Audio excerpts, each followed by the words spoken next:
What's up, guys? I'm gonna do a little update video of some of the projects I've gotten done here on the Land Rover, and an update on my old Ford pickup truck. You know, guys, I never wanted this to happen with that project, but it's just kind of came to a standstill right now. I have a really limited budget, and I've been having a lot of fun playing this Land Rover, and I've been knocking out some really cool projects on this for really low money. And you know, this is a running, driving truck that I can take the family, and we can go places and have fun, go four-wheeling. That old Ford's it's just sitting there right now, and I haven't done anything with it. And my motivation level for it, it's just not there right now. Like I said, money's super tight, so it's going to be sitting there for a while longer yet. So if you guys follow my channel for that, I appreciate it. If y'all gotta go, I get it. I'm not gonna fault you for it. So Land Rover's been doing really good. I've knocked out a bunch of projects, and I'll walk you guys around it and show you all the stuff I've done. Projects that I wanted to tackle on this truck was to build this front bumper. My factory bumper was broken really bad, especially up underneath. The whole center of it was broken out. So I wanted to build a new one. In building the new bumper, my number one criteria was I wanted it to be as high clearance as possible. So when you remove the factory bumper, the first thing that you notice is the washer bottle reservoir sits right here.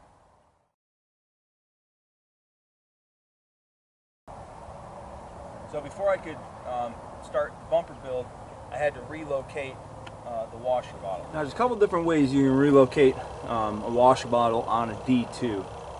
This is a later model D2, and it has what's called the secondary air injection, which is a emission system that pumps air into the exhaust and helps it run cleaner.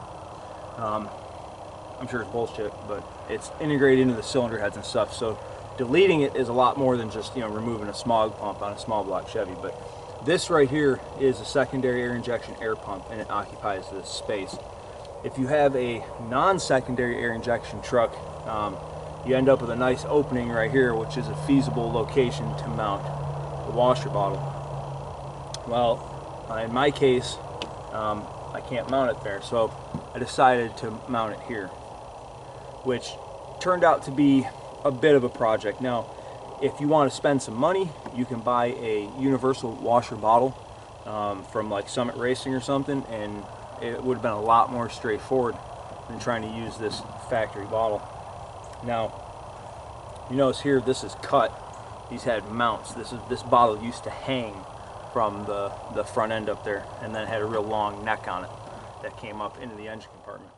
Now, in order to put this here, it required quite a bit of modification to this front corner of the truck.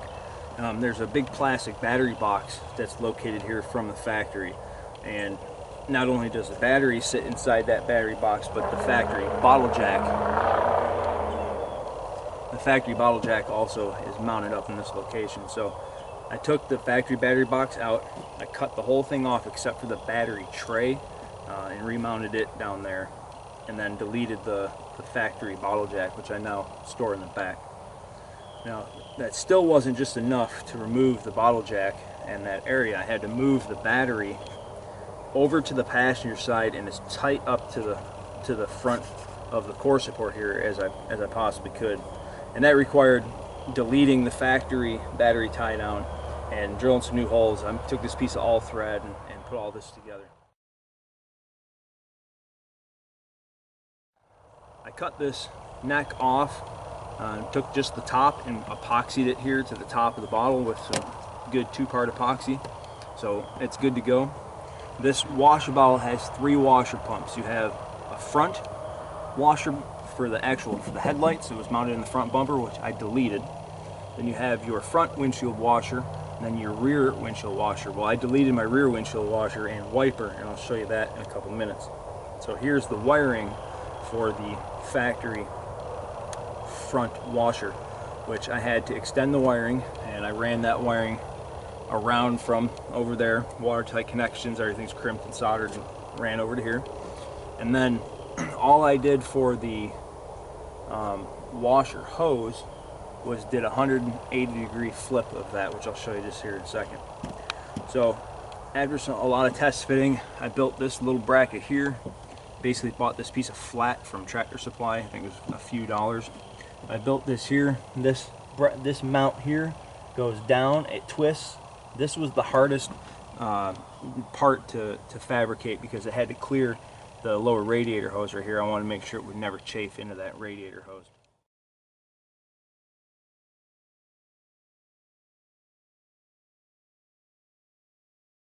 This whole project of relocating the washer bottle cost me the cost of the epoxy, the few dollars for this piece of steel from Tractor Supply, which I used for the brackets and the battery hold down, and this piece of all thread.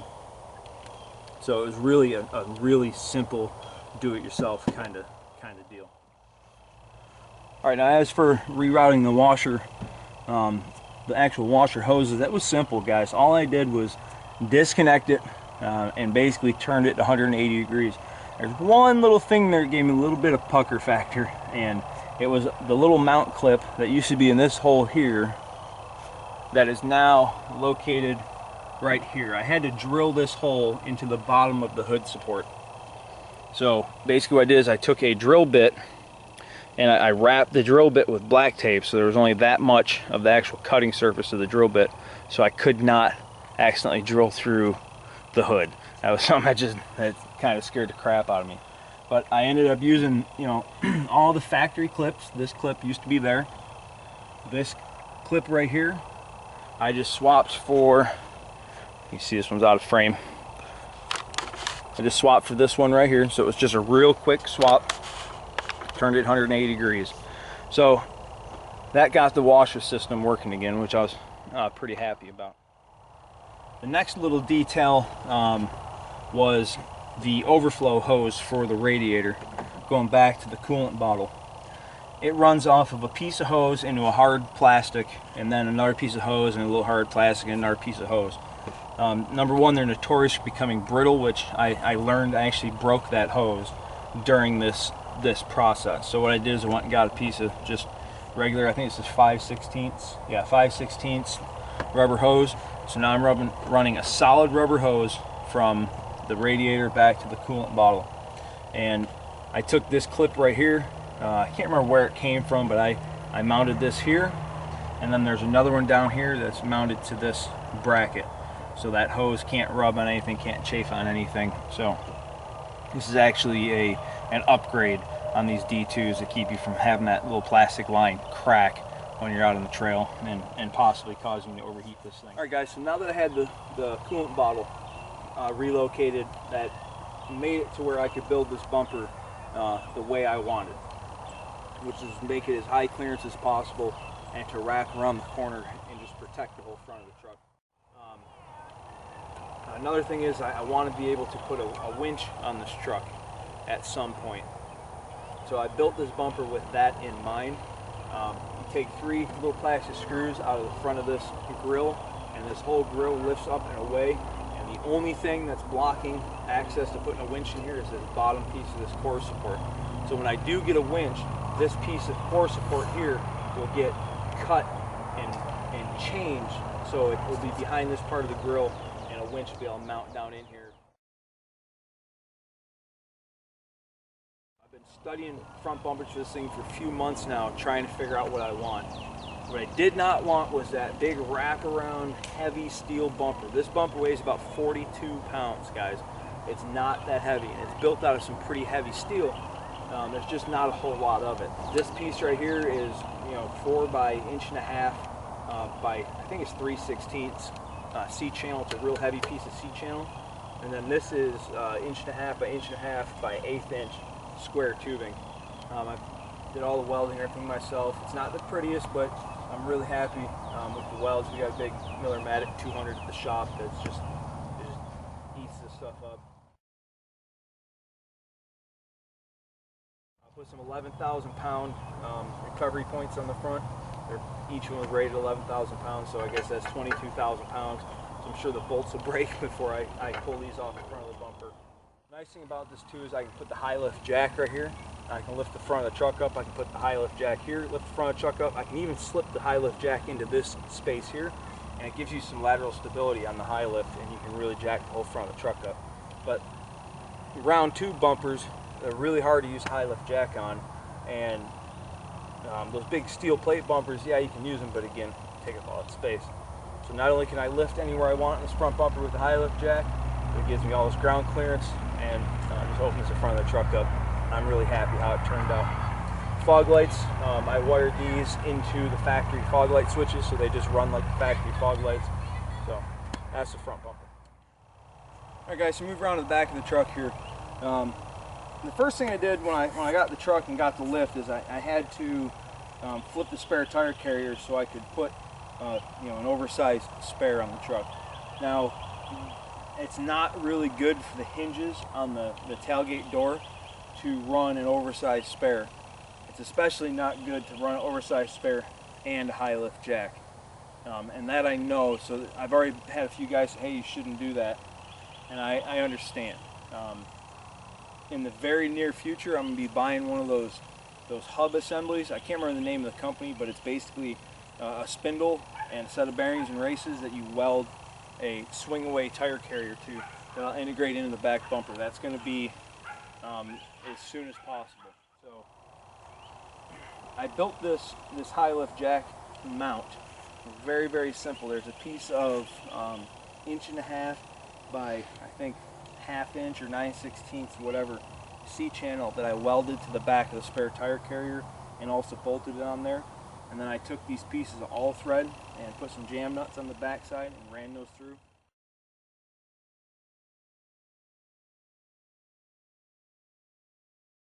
There's a nut on the back side of this, and then you have this nut here, and there's a nut on the back side of this, and this nut here.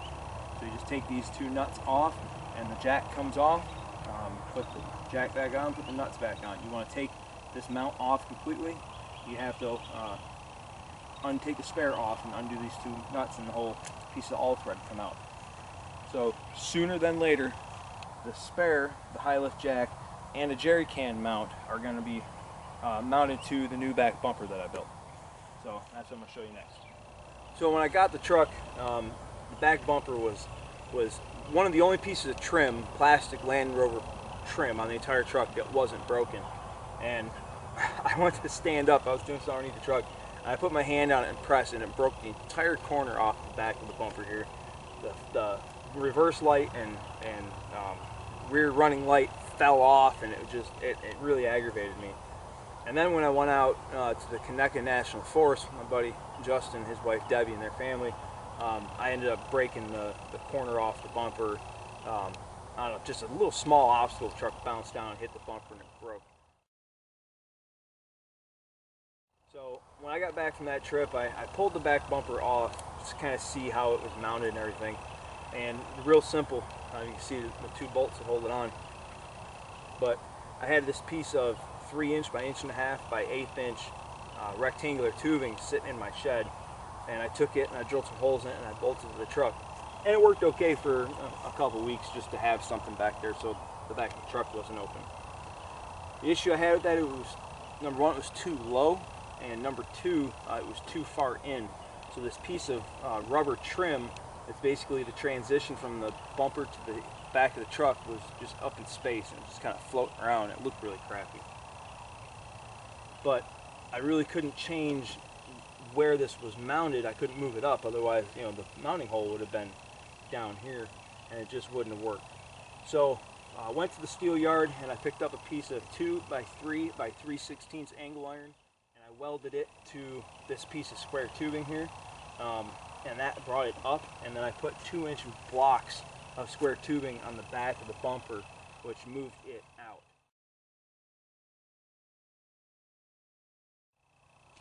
And that put it really close to where the original bumper sat, and then it put the spare tire where it actually rests on the bumper, prevent it from bouncing real hard off-road. So it's carrying a touch of the weight of the spare and taking a little bit of stress off the back of the truck. Not a whole lot, but every little bit counts. So another criteria I had for this back bumper was to deal with this area of the truck right here. on these Discovery 2s, this is the most susceptible spot to body damage. And this is why. This is the original rear panel off the back of the truck. And you can see it's just this big piece of sheet metal. There's nothing back here. There's nothing. It's just an open area. And you have this big piece of trim just hanging out there, waiting to come over an obstacle and smash. But when you bend this, there's a really, really good chance it's going to wrinkle up and bend the entire quarter panel. I wanted to avoid damaging this rear quarter panel, so I trimmed this much off of it, as you can see, and I built this bumper to wrap all the way around. Now, I can't just bring this to here and just let this piece of pipe kind of hang out in space like I did in the front. You know, the front's this long. This is, you know, over 2 feet from here to here. So I had to tie this into the frame rail, and I'll show you how I did that now. Here's this piece here. And I took another piece of tubing, welded it in there, and ran it into the frame rail and bolted it to the frame. So not only does that give it, you know, strength this way, but also gives the bumper strength, a little bit of strength this way and this way. So if I ever, you know, get hung up in the back bumper, it's just not going to peel it out. It has to deal with this too. So whereas the other side is, it comes down at an angle, this goes up over the exhaust pipe, and that's welded to a piece of angle and then bolted to the frame there. And eventually I'm going to put turn down on my muffler, because another issue on these is you have that rear resonator that just hangs down right out here in the open, and it's really, really silly to have that hanging there. So now the truck actually has a little bit of an exhaust note instead of being super, super quiet, and that big exhaust pipe is now gone from this area, so it's no longer susceptible to trail damage. Did the roll-on bed liner here on the bed, or on the bumper. I did the roll-on bed liner on this rubber strip, and I'm sorry, the truck's dirty. Took it four-wheeling yesterday. The roll-on bed liner there, and since I had the bed liner out, I went ahead and did this piece here just to kind of protect the plastic a little bit. The rain gutters here usually have a piece of plastic trim that interferes with the little roof rack setup that I have, the little roof bars that attach to this here. So I took that off and just bed linered it. So from here, it appears to be factory, but when you step back and look at it, you can't even notice that it's not. I also did the roll-on bed liner on the actual grill itself, just to try to protect the plastic from UV, and plus I think it kind of looks cool. And again, I did the roll-on bed liner here on the drip rail as well. Now, this piece of trim is missing. It was one of the first pieces of trail damage that we took. This piece broke off. I lost the other side not too long after that. So I'm eventually going to replace these bolts here, which is regular bolts like this. I'm going to tape this seam here. I'm going to bed line this. I'm going to bed line this here, which almost looks like it has it on it anyways. And then I'm going to come up here to the A-pillar, which the A-pillar trim is missing. I have it still on the other side, but it's broken. But I'm going to seal this seam with some good black windshield sealer. Then I'm going to paint this A-pillar in bed liner as well to give it, from here, a factory finished appearance, but I don't ever have to deal with the crappy Land Rover plastic. So far, I have no money in the front bumper because everything I did off there was off the steel I already had in my shed. And I have $42 in the rear bumper in material, and a piece of angle iron and some square tubing because I ran out.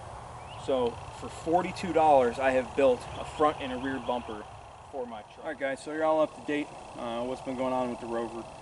I really could have made each one of these projects in their own video, you know, the washer bottle relocation, the front bumper, the rear bumper, the high lift jack. But all in all, I've got all 4 of these projects done in about 4 days. And I wasn't concerned about trying to get it on video because I didn't have the time. I just had to get the projects done. I was using the welder at work, trying to do it after work, so I had to get home. You know, so it was just a matter of knocking all the projects out. So now you guys are all up to date on where I stand with the Rover. We're heading up to North Carolina. Today is Monday. We're leaving next Wednesday. We're going to be up there for a week. We're planning a trail ride up a trail. I can't think of it off the top of my head right now, but it's state road right away up through the mountains. We're going to go hit that trail. It's about a three-hour trail, hour and a half ride there, hour and a half ride back. So it should be a full day. That'll make a pretty cool video. We're going to be camping in the Pisgah National Forest, in the Looking Glass Rock kind of area, in a primitive campsite. We're going to camp there for, I think, 4 nights. And we're going to go crash at a buddy of mine's house. We're going to go hit that public use trail, and then we're going to go into probably Maggie Valley for 4th of July, watch fireworks, get a hotel. So there'll be videos coming on that, and I got some preventive maintenance stuff I'm going to do to this before we leave. I'll make a video about that because there's a few little issues I need to take care of before we go on a 1,500-mile road trip. I'm really happy with this truck, guys, and I've just been having so much fun wheeling this, driving this, that the old Ford's just taking the back seat. And that's just how stuff goes. So appreciate you guys watching, and stay tuned for more Land Rover videos and more camping videos and more shooting videos and that kind of stuff. And the F-150 videos for all you guys that watch, especially if you're still watching this video. I appreciate you guys, but you're just going to have to learn to like Land Rovers for a while. Adios.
Oh, good. Still there.